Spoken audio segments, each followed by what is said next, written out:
थारैनो जानानै मेल खालामनो फैदों। खैराबारिनि जि थासारि बेखौ जेरैबायदि आं रिपर्ट मोनबाय थादों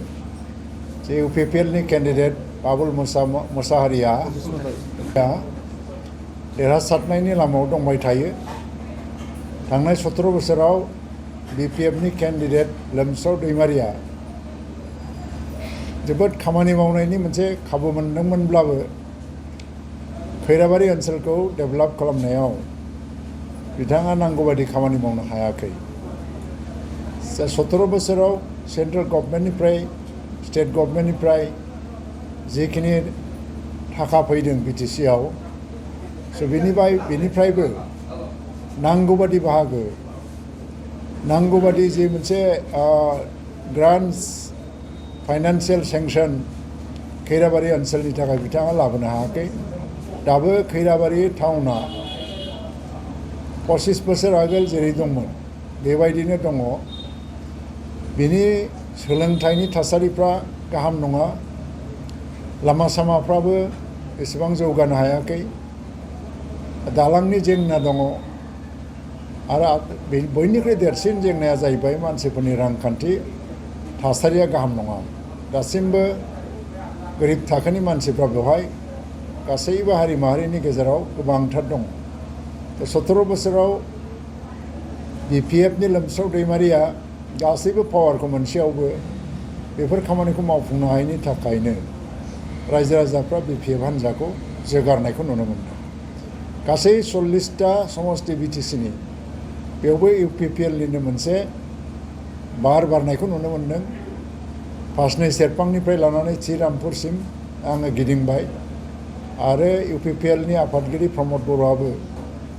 गिदिंगासिनो दं बाइक रेलि एबा सुबुं गौमानि गेजेरजों।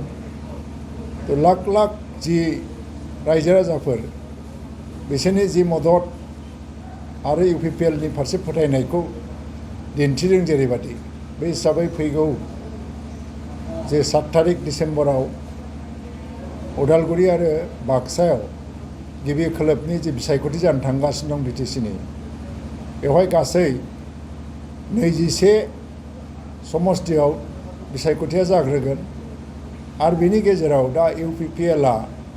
खमैब्लाबो 15 समष्टियाव देरहासार जानायनि मोनसे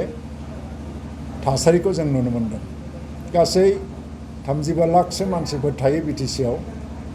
एफा एनै खम एबा बारा जानो हागौ। बेनि गेजेराव हयतोबा 25 लाखसो मानसिफ्रा भटार लिस्टआव नाम दङ आरो फैगौ बिटिसिआव गोबां जाहोनाव गोबाङानो भट होनो हानाय नङा बिटिसि इलेक्सनाव। बे हिसाबै 20 लाखसो मानसिफ्रा भट होगोन आरो बे बिटिसिनि 40टा समष्टिखौ दखल खालामनानै मोनसे सरकार दानो थाखाय बारा बुरजा भटनि गोनांथि गैया। दा 6 एबा 7 लाख गासै 6-7 लाखसो भट मोनोबानो मोनसे सरकार दानो हायो। नाथाय दा इउपिपिएलनि आखायाव 8 निफ्राय 9 लाख भट दङ आरो जोङो सरकार दागोना रोखा। क'क्राझारावबो 12टा समष्टिनि गेजेराव 7 एबा 8 समष्टिया इउपिपिएलनि आखायाव फैगोन। चिराङाव 7टा समष्टि दङ, बिनि गेजेराव 5 एबा 6 समष्टिया इउपिपिएलनि आखायाव फैगोन। बाक्सायाव 11टा समष्टि दङ, 11, बिनि गेजेराव 6 एबा 7 समष्टिया इउपिपिएलनि आखायाव फैगोन। दा उदालगुरियाव दिनै फैनानै एबा दाखालिबो फैनानै आङो थांबाय, गासै 10 समष्टि दङ। 10 समष्टिनि गेजेराव 6 समष्टि खमैब्लाबो 6 समष्टिया इउपिपिएलनि आखायाव फैगोन एबा मोनसे बाराबो जाबावनो हागौ। दा बे हिसाबै इउपिपिएलआ गभर्नमेन्ट दानो थांगासिनो दं। खिन्थु नाथाय जों नुदों दिनै बीपीएफआ जितु गोलाव सम बिथांमोना सासन खालामबाय, बे सासन खालामनायाव भटार्सफोरखौ बिथांमोननि फारसे बोनो थाखाय बायदिसिना रनक'फोरखौ बिथांमोना होदों। दासिमबो बायदिसिना जिनिसफोरखौ बिथांमोना राननानै होदों। मैयाबो डिमाकुसियाव सिलाइ मेसिन रानना होदों। बे बेलायाव मा बुङो? दा मानसिफ्रा सोलायनाय लुबैदों। जे आं मोनसे बिदिन्थि होनो एग्जाम्पल, जे 1991 मायथाइयाव एबसुआ दुलाराय बर' फरायसा आफादा गिबि खेबनि थाखाय सोलायनायनि थाखाय भट बिदोंमोन। बे समाव एजिपि गभर्नमेन्ट दंमोन, कंग्रेस दंमोन, पिटिसि हान्जा दंमोन। बिसोरबो बे समाव थाखा राननाय, मुवा राननाय लाबा लाब होनाय मानसिफोरखौ बायनाय बे राजखान्थिखौ खालामदोंमोन नाथाय बबेबा समाव रायजो राजाया सोलायनायखौ गोनां होननानै सानो सोलायनायनि थाखाय खनसे डिसिसन लायोबा रां रुफाजों रावबो बायजाया स' 1991 मायथाइयावबो रावबो बायजायाखै गिबि खेबनि थाखाय 9 एमएलए देरहालांदों 2001 मायथाइयावबो एबसुनि खावलायनायाव 10 एमएलए देरहालांदों बे समावबो गुबुन सरकार दंमोन दिसपुराव बिथांमोना रां रुफानि खेला खालामदोंमोन बायनो हायाखै दिनै बिपिएफआ निस्सय खालामगोन सिलाइ मेसिन रानगोन सेल्फ हेल्प ग्रुपनो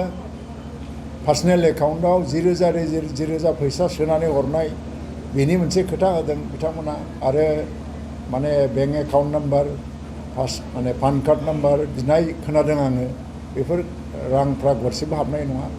सिलाइ मेसिनफ्रा सिगाङावनो राननो गोनां सिलाइ मेसिनफोरखौ हयथ' दोनथुमना लानानै जाख्ल'दों दा दिनै गंफा गंनै रानदों बिदिजों दिनै सोलायनायनि जि मोनसे दोहौ फैबाय बिटिआर गोरोबथाखौ मावफुंनायनि थाखाय आरो बिटिआर गोरोबथाजों रांखान्थि जौगानायजों लोगोसे मोनसे हारि माहारिनि जेंनाफोर जेरै बर' जेंना जोबस्रांनानै थांबाय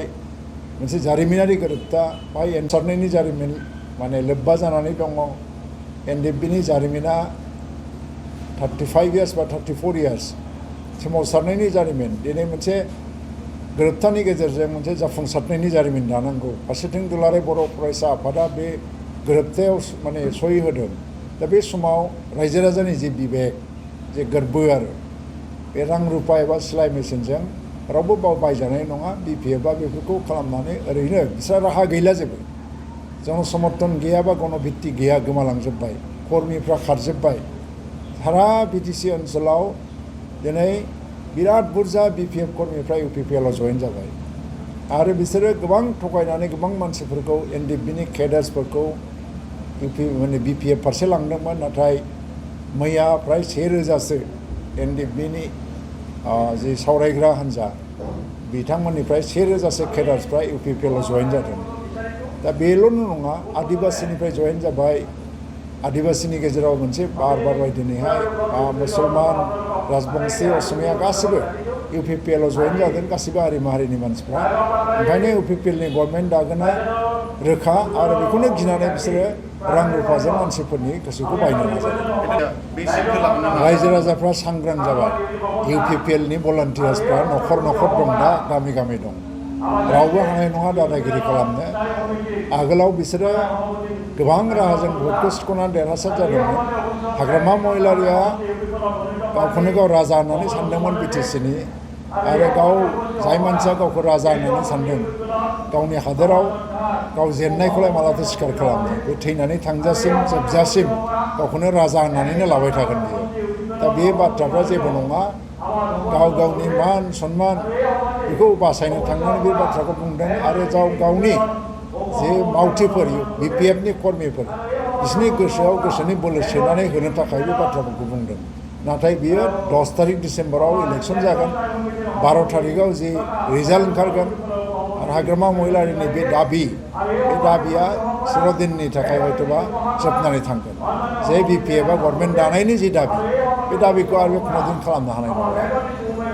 बिजेपिनि दाबिया जेबो नङा बिजेपिया दिनै बिटिसिआव गभर्नमेन्ट दाया बेखौ बिजेपिआबो मिथिगौ बिजेपिनि सर्बानन्द सन'वालाबो मिथिगौ हिमन्त बिश्व शर्माबो मिथिगौ रन्जित दासआबो मिथिगौ बेवहाय बिसोरो मोनसे बा मोननै सिट देरहानो हागौ नाथाय बिसोरो बे बिटिसि इलेक्सनखौ बिजेपिनि जि भट बेंक एबा रायजो राजानि सापर्ट बेसेबां दङ आरो बेखौ नायनायनि मोनसे एसेसमेन्ट हिसाबैसो बिसोरो बेखौ खालामदों आरो दानि रिजाल्टनि सायाव बेस खालामनानै बिसोरो एसेम्ब्लियाव बबे समस्तियाव केन्डिडेट होनांगौ होनाङा बेखौ डिसिसन लागोन बे हिसाबै बिजेपिनि बे दाबिखौ लानानै जोंहा खहा जाया बरन्स दिनै बिजेपि बिपिएफनि जि नांलायलायनाय बे नांलायनाया मोनसे नाटक बादि जाबाय थादों जों बुजिनो हायाखै मानो नांलायदों मानो होननानै बुंबा बिपिएफआ जुदि दिनैहाय गावनि मान सन्मान दंमोनबा बिजेपिखौ नागारनानै बिसोरो गारना फैनांसिगोन जों बेयाव थाला होननानै नाथाय बिसोर गारनो हाया दाबो चन्द्रन ब्रह्मआ बिनिनो मिनिस्टार रिहन दैमारिया मिनिस्टार प्रमिला रानिया मिनिस्टार आरो बिसोर फिल्डआव थांनानै नांलायफ्लानानै मानसिफोरनि गेजेराव मोनसे गोरोन्थि साननायखौ लाबोनानै भट आदाय खालामनो नागिरदों नाथाय BPF आरो BJPनि बे नाजानाया माब्लाबाबो जाफुंनाय नङा बयबो फैगौ जे 7 तारिख डिसेम्बराव उदालगुरि आरो बाक्सायाव भट जागोन गोजोनैनो न'निफ्राय ओंखारलांनानै बयबो भट होनांगौ